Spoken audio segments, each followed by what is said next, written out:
ಅಂತ.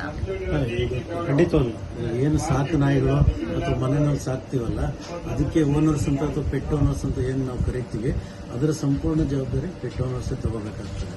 ಅದಕ್ಕೆ ಸಂಬಂಧಪಟ್ಟಂಗೆ ಕರ್ನಾಟಕ ಸರ್ಕಾರದಿಂದನೂ ಸಹ ಒಂದು ಸರ್ಕ್ಯುಲರ್ ಇದೆ, ಮತ್ತೆ ಸೆಂಟ್ರಲ್ ಗವರ್ಮೆಂಟ್ ಇಂದ ಭಾರತೀಯ ಪ್ರಾಣಿ ಕಲ್ಯಾಣ ಮಂಡಳಿಯಿಂದನೂ ಸಹ ಸರ್ಕ್ಯುಲರ್ ಹೊರಡಿಸಿದ್ದಾರೆ.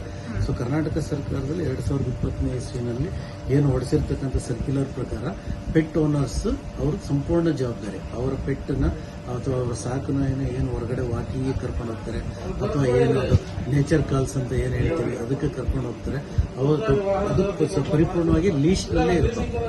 ಅದಕ್ಕೆ ಕತ್ತಿಗೆ ಲೀಶ್ ಹಾಕೊಂಡು ಕರ್ಕೊಂಡು ಹೋಗಬೇಕಾಗ್ತದೆ. ಅಕಸ್ಮಾತ್ ಅದರ ಜೊತೆಗೆ ಏನಾದರೂ ಗಲೀಜ್ ಮಾಡ್ತು ಅಂತಂದ್ರೆ ರೋಡ್ನಲ್ಲಿ ಅದನ್ನ ಕ್ಲೀನ್ ಮಾಡೋ ಜವಾಬ್ದಾರಿನೂ ಸಹ ಆ ಪೆಟ್ ಓನರ್ದೇ ಆಗಿರ್ತದೆ. ಸೊ ಈ ಸಂಬಂಧವಾಗಿ ಸರ್ಕ್ಯುಲರ್ನ ಹೊರಡಿಸಿದ್ದಾರೆ. ಸೊ ಇದಕ್ಕೆ ಸಂಬಂಧಪಟ್ಟಂಗೆ ನಮ್ಮ ಬಿಬಿಎಂಪಿ ವತಿಯಿಂದ ನಮ್ಮ ಜಂಟಿ ನಿರ್ದೇಶಕರ ಮಾರ್ಗದರ್ಶನದಲ್ಲಿ ಈಗಾಗಲೇ ನಾವು ಅರಿವು ಕಾರ್ಯಕ್ರಮವನ್ನು ಅಳವಡಿಸ್ಕೊಳ್ತಾ ಇದೀವಿ.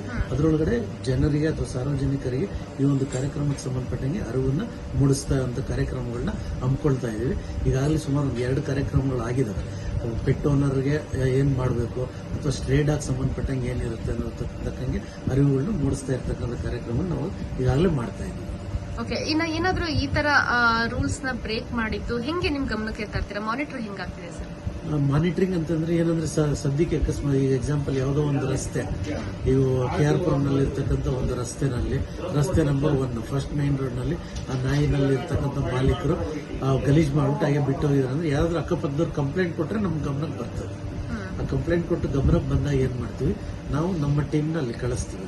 ನಮ್ಮ ಟೀಮ್ನ ಕಳಿಸಿ ಸ್ಪಾಟ್ ಇನ್ಸ್ಪೆಕ್ಷನ್ ಮಾಡಿಸ್ಬಿಟ್ಟು, ಸೊ ಅಕಸ್ಮಾತ್ ನಮಗೇನಾದ್ರು CCTV ಫುಟೇಜಸ್ ಈ ತರದೆಲ್ಲ ಸಿಕ್ತು ಅಂದ್ರೆ ಅದನ್ನ ಇನ್ಸ್ಪೆಕ್ಷನ್ ಮಾಡಿಸ್ಬಿಟ್ಟು, ಸೊ ಇದು ಇಂಥವ್ರ ಮನೆಯದೇ ನಾಯಿ ಈ ತರ ಮಾಡಿದೆ ಅಂತ ಅಂದ್ಬಿಟ್ಟು ಅದ್ರ ಬೇಸಿಸ್ ಮೇಲೆ ಅವರಿಗೆ ಅರಿವು ಮೂಡಿಸ್ತಾ ಇದೀವಿ. ಸೊ ಅರಿವು ಮೂಡಿಸಿ ನೋಡಿ ಈ ತರ ನೀವು ಮುಂದಕ್ಕೆ ಆಗದೆ ಇರೋ ತರ ಅವಕಾಶ ಮಾಡಿಕೊಡ್ಬೇಡಿ, ಯಾಕಂದ್ರೆ ಮುಂದಕ್ಕೆ ಈ ತರ ಎಲ್ಲ ಮಾಡಿದ್ರೆ ಕಾಂಪ್ಲಿಕೇಶನ್ಸ್ ಆಗುತ್ತೆ. ಸೊ ಆದ್ರಿಂದ ನೀವು ಏನು ನಿಮ್ಮ ನಾಯಿ ಅಥವಾ ಸಾಕು ನಾಯಿನ ನೀವು ವಾಕಿಂಗ್ ಕರ್ಕೊಂಡು ಹೋಗ್ತೀರಾ ಅದು ಮಾಡತಕ್ಕಂಥ ಗಲೀಜನ್ನ ನೀವೇ ಕ್ಲೀನ್ ಮಾಡ್ಬೇಕಂತ ಅರಿವು ಮೂಡಿಸುವಂತ ಕಾರ್ಯಕ್ರಮ ಮಾಡ್ತೀವಿ. ಸದ್ಯಕ್ಕೆ ಪೆನಾಲ್ಟಿ ಆ ರೀತಿ ಏನು ಇಲ್ಲ, ಆತರ ಯಾವ್ದು ಪೆನಾಲ್ಟಿ ಕಾರ್ಯಕ್ರಮ ಯಾವ್ದು ಇಲ್ಲ. Okay sir, thank you.